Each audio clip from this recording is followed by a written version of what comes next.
अध्यक्ष महोदय, खरं तर माझ्यावर 353 किमान 50 ते 60 गुन्हे दाखल आहे.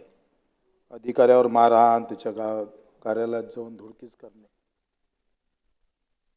दिव्यांग बांधवाचा 1950चा कायदा होता आणि आपण तो अंमलबजावणी केला, मान्य केला.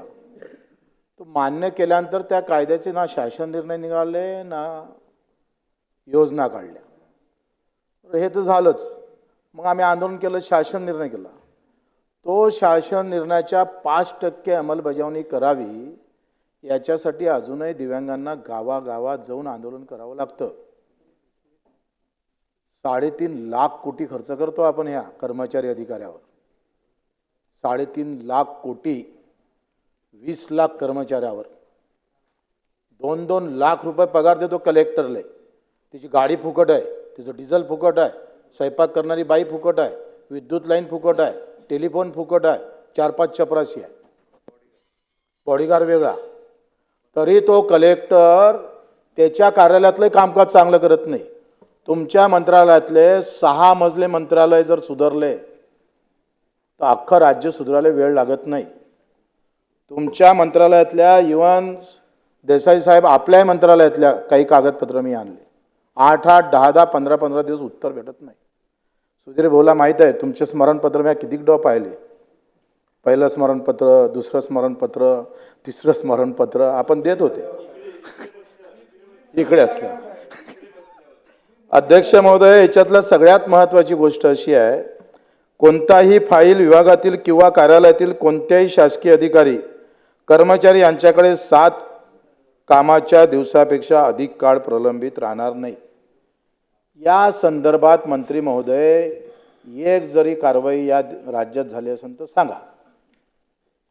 आम्ही दोऱ्यानं आवाज काढला तर 353 अर्ध्या तासात दाखल होते आणि 7 दिवसात माझ्याकडे फाईल आहे. CM साहेबाचा रिमार्क आहे, डेप्टी CM साहेबाचा रिमार्क आहे आणि ही फाईल 2020ला सादर केली आणि मंत्रालयातून ते 2024ला बाहेर पडली. हे शिव्या दिल्यावर त्याने म्हटलं उद्या मारतो मी तुला, मग केली.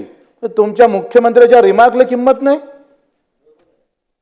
3.5 लाख खर्च करतोय आपण, आमच्या खिशातले पैसे आहे. 3.5 तुमचं मंत्रालय धरणे, तुम्ही काय राज्य चांगले करायला निघाले. तुमचा वचकच नाही आहे. आपल्याला मतं पाहिजे ना. न मागता यांचे आयोग 7वा आयोग, 6वा आयोग, 8वा आयोग, आमचा स्वामीनाथन आयोग आलाच नाही. तुम्ही केला नाही केला नाही जयंतराव. आणि मग हे सगळं का होतंय मला आम्हाला सांगितलं पाहिजे. आम्हाला जिल्ह्यावाईज माहिती द्या आणि पुढच्या पटलावर ठेवा का जिल्ह्यावाईज 7 दिवसाच्या वर फाईल या कार्यालयात राहिली म्हणून एवढ्या कारवाया झाल्या. सभागृह संपेपर्यंत देऊच शकत नाही. मंत्रालयाची विधानसभेची दिरंगाई आहे.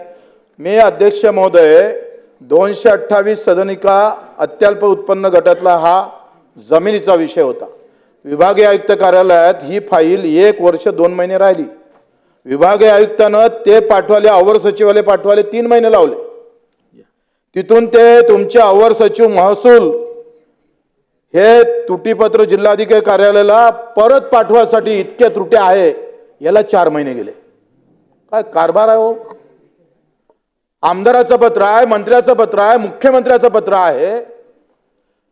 मूल्यावर आधारित पगार आहे ना आपला. मूल्यांकन का होतंय, किती अधिकाऱ्याचं मूल्यांकन झालं, किती तहसीलदाराचं मूल्यांकन झालं, द्या काढा, आम्हाला द्या माहिती. इवन प्रश्नच विचारतोय जिल्हा मी प्रश्न विचारला का 7 दिवसात फाईल. खूप वेळ चालू आहे. अध्यक्ष महोदय, हे 3.5 लाख कोटी खर्च करतोय. 1 दिवस गेला तरी कमी पडन. तुम्हाला अनुभव त्याचे तेच आहे. प्रश्न घ्या. मला मी पहिला प्रश्न विचारला का 7 दिवस फाईल ठेवली म्हणून किती अधिकारी कर्मचाऱ्यावर कारवाई आतापर्यंत केली ते सांगा. आणि ते जिल्हा वाईज पुढच्या काळात ठेवणार आहे का मंत्री महोदय. सन्माननीय अध्यक्ष महोदय, मी मगाशी उत्तरामध्ये सांगितलं, एकूण या प्रकरणामध्ये आलेले 16,42,47,000 अर्ज ऑनलाईन प्राप्त झाले.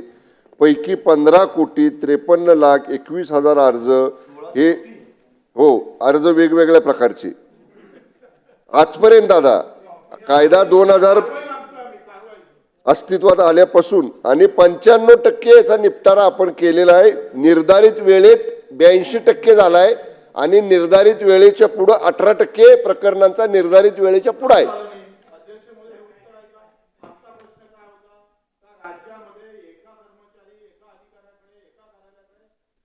पचवा उत्तर दिलं ना मंत्री महोदयांनी आता. मी मंत्री महोदय मी मी स-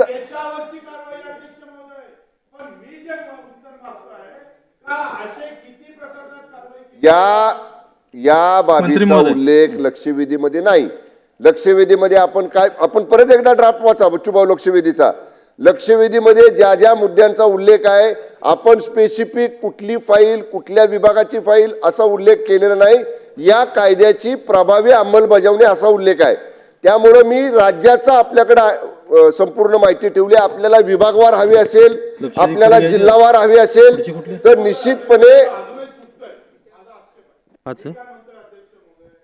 माझं साधा स्पेसिफिक प्रश्न काय आहे, हे ऑनलाईन अर्ज तुमच्याकडे प्राप्त झाले याची माहिती तुम्ही दिली, त्याची किती निकाल निघाल ते माहिती दिली.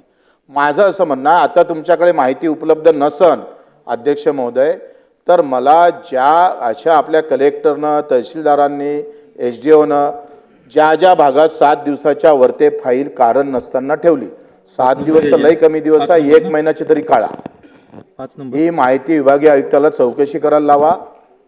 आणि कोणत्या कोणत्या कार्यालयात महत्वाच्या सार्वजनिक विषय अध्यक्ष महोदय ही तपासणी करणं गरजेचं आहे. मंत्री महोदय सार्वजनिक विषयावर प्रश्न विचारा. खूप वेळ चालली लक्षवेधी, उत्तरच येत नाही आहे. म्हणूनच तर असं पलटून सगळं समजून सांगून राहिलो अध्यक्ष महोदय, उत्तर येत नाही आहे. उत्तर आम्हाला हे पाहिजे का अशा फाईल पेंडिंग राहतं आणि तिथं कायदेशीर कारवाई करत नाही, ती तपासून आम्हाला पटलावर ठेवणार का? बस. मंत्री महोदय. अध्यक्ष महोदय मगाशी सन्माननीय सदस्य प्रकाश आंबेडकर साहेबांच्या प्रश्नावर उत्तर देताना मी काय सांगितलं की या कायद्याची प्रभावी अंमलबजावणी होण्यासाठी सरकार जे उपाययोजना करायची ते करेल. पायलट प्रोजेक्ट आपण कोल्हापूर जिल्ह्यामध्ये 15 दिवसात सुरू करू. ज्या ऐका ना, आता तुमचं सगळं ऐकलं शांतपणे आम्ही, आता थोडंसं ऐका, अजून नाही समाधान झालं पुन्हा विचारा, पुन्हा उत्तर देतो मी. माझी तयारी आहे. आपण हा प्रोजेक्ट पायलट प्रोजेक्ट म्हणून कोल्हापूर जिल्ह्यामध्ये सुरू आतापर्यंत झालं नाही तर प्रभावीपणे झालं नाही, आपण मान्य करतो, हे प्रभावी झालं पाहिजे. तर सन्माननीय अध्यक्ष महोदय याच्यामध्ये आपण सांगितलं की किती कारवाई झाल्या, जवळपास एकूण जर कारवाई सुनावणी प्राप्त झालेल्या संख्या 1600 आहेत, सुनावणी घेतलेली प्रकरणं 1600 आहेत, दंड झालेली प्रकरणं 49 आहेत आणि विभागीय चौकशी 12 लोकांची सुरू आहे आणि समज ज्यांना कडक शब्दात दिलेले अशी 90 प्रकरणं आहेत. याची आपल्याला संपूर्ण राज्याची माहिती या ठिकाणी मी दिली. आपल्याला विभागवार हवी असेल जिल्हावार हवी असेल तर ती स्वतंत्र माहिती सभागृहाच्या पटलावर ठेवली जाईल. सुनील अण्णा शेळके काय आपलं बोलणार? अध्यक्ष महोदय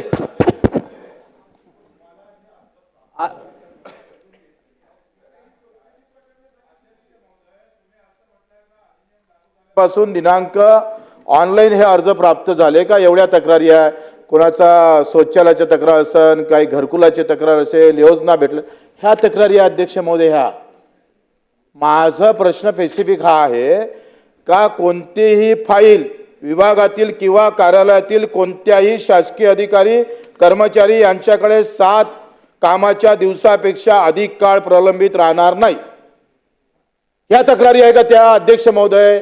मग आमच्या विभागात प्रमुखांना त्या तपासल्या का फाईल? नाही तपासल्या. असे प्रकरण मला समजून, मी तुम्हाला सांगितलं ना का हे प्रकरण मला 2024ला बाहेर निघालं अध्यक्ष महोदय. आता माझा प्रश्नाचं उत्तरच येत नाही आहे. माझं असं म्हणणं आहे का ज्या ज्या कार्यालयानं ज्या ज्या अधिकाऱ्यानं हेतू परस्पर किंवा कुठेतरी इजा पोहोचण किंवा आर्थिक नुकसान होईल याच्यासाठी काही कार्यालयात जर दप्तरी तसंच ठेवलं असेल तर त्याची आकडेवारी द्या ना. एक काय माणसावर कारवाई नाही आहे प्रलंबित प्रकरणात. साधी नोटीस पण नाही आहे. सन्माननीय मंत्री महोदय, सन्माननीय अध्यक्ष महोदय, माननीय सदस्य बच्चूभाऊंना माझी परत विनंती आहे. महाराष्ट्र राज्य लोकसेवा हक्क अधिनियम 2015 या संदर्भातली ही लक्षवेधी आहे आणि सन्माननीय बच्चूभाऊंचा उद्देश हा दिसतोय की एखादी फाईल म्हणजे एखादी नसती विभागामध्ये प्रलंबित राहणं, ज्याचा आपण मगाशी उल्लेख केला की प्रस्ताव सादर करायच्या सूचना दिल्या किंवा एखादा नवीन काही दुसऱ्या एखाद्या कामाचा निधी प्राप्त करायचा प्रस्ताव दिला, तो वरनं खालनं आला, त्रुटी झाल्या म्हणून परत गेला, पुन्हा त्रुटी पूर्तता करून वर आला. दोन भिन्न नसती निपटारा कायदा वेगळा आहे आणि हा लोकहक्क आयोग म्हणजे काय, मला 7/12 उतारा पाहिजे, माझा फेरफार लवकर झाला पाहिजे, मला वीज कनेक्शन मिळालं पाहिजे, मला मोटर कनेक्शन, जे काय आपल्याला व्यक्तिगत जे लोक जाऊन सरकारी यंत्रणांच्याकडे मागणी करतात ते. नसती निपटारा कायदा मगाशी जो आपण उल्लेख केला की ती फाईल 7 दिवस अमुककडे राहिली पाहिजे, त्याच्यावर इतक्या दिवस राहिली पाहिजे, हा स्वतंत्र विषय आहे. नसती निपटारा कायद्याची सुद्धा अंमलबजावणी झाली पाहिजे. या बाबतीत पहिल्यांदा मी सांगेन, आंबेडकर साहेब म्हटले तसं त्या बाबतीतला 15 दिवसामध्ये आपण पायलट प्रोजेक्ट सुरू करू आणि अधिवेशन संपल्यानंतर नसती निपटारा कायद्याबाबतीत सुद्धा या बाबतीतली एक स्वतंत्र बैठक माझ्या स्तरावर घेऊ आणि आवश्यकता पडली तर यानंतर माननीय मुख्यमंत्र्यांच्या स्तरावर सुद्धा बैठक घेतली जाईल.